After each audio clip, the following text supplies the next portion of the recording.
The Lord be with you. And with your spirit. A reading from the Holy Gospel according to Luke. Glory to you, Lord. Once, when Jesus was praying in solitude, and the disciples were with him, he asked them, "Who do the crowds say that I am?" They said in reply, "That John the Baptist, others Elijah, still others one of the ancient prophets has arisen." Then he said to them, "But who do you say that I am?" Peter said in reply, "The Christ of God." He rebuked them and directed them not to tell this to anyone.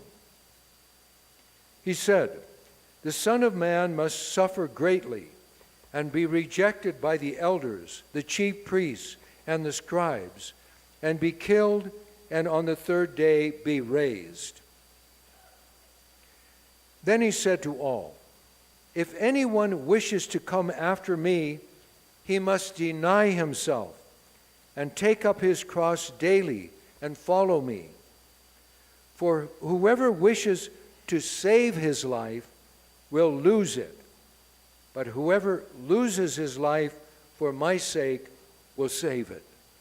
The Gospel of the Lord. Alleluia, alleluia, alleluia.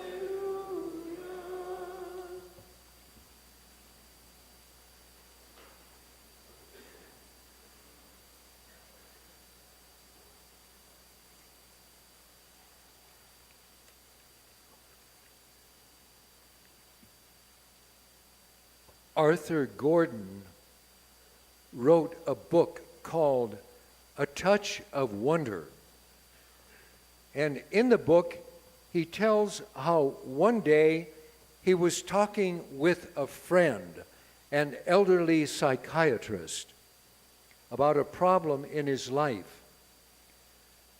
Several times during the conversation, he repeated the words, "If only I had done this," or "If only I had done that." And finally, at one point in the conversation, his friend took a CD from a drawer in his desk and said, "Arthur, listen to these short remarks by 3 different people and tell me what they have in common." Arthur listened and said, "Well, that's easy.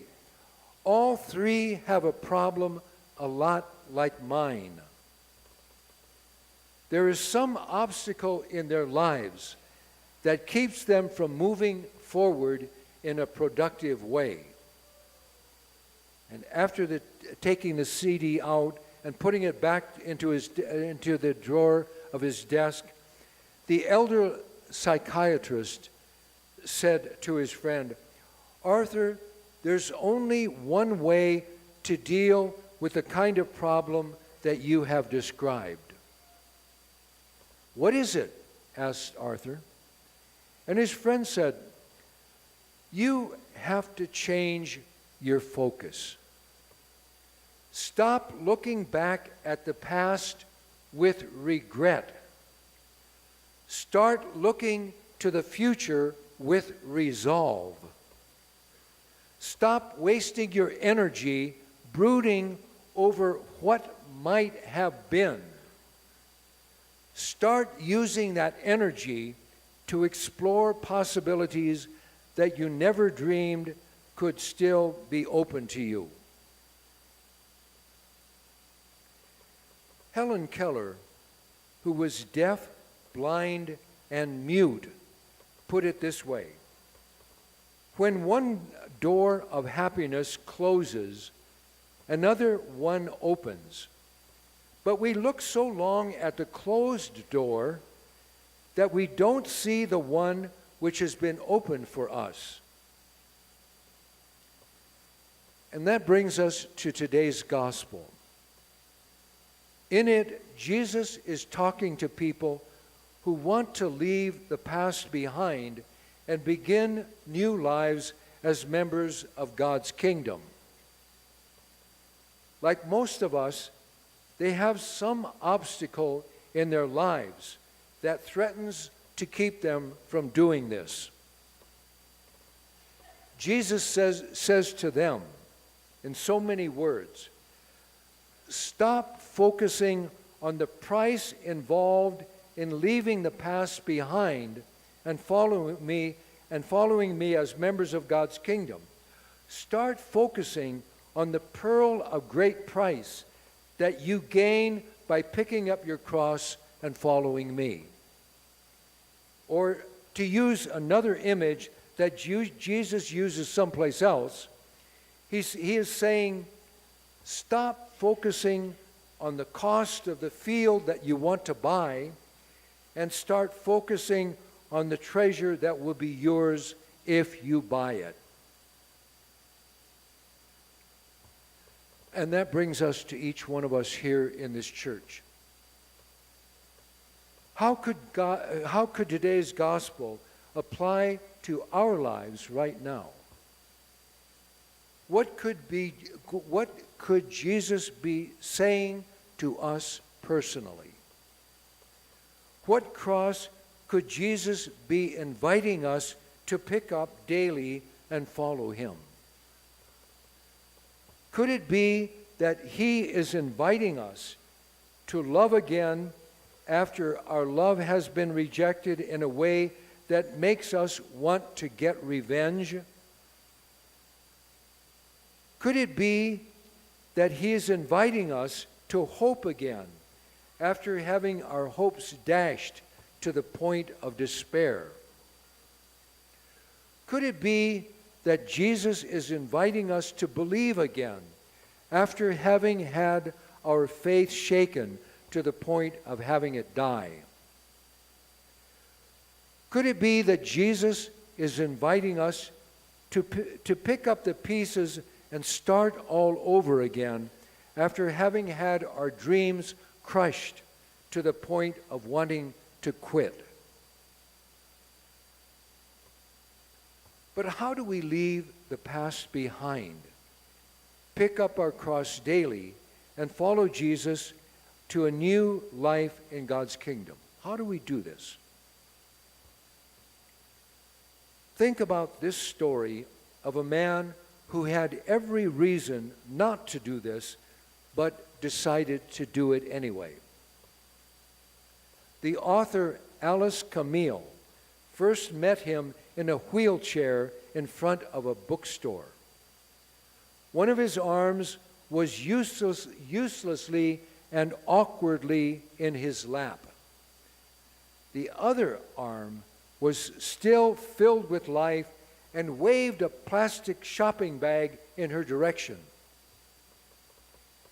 Alice's first impulse was to pretend not to see him and decide to come back to the store later.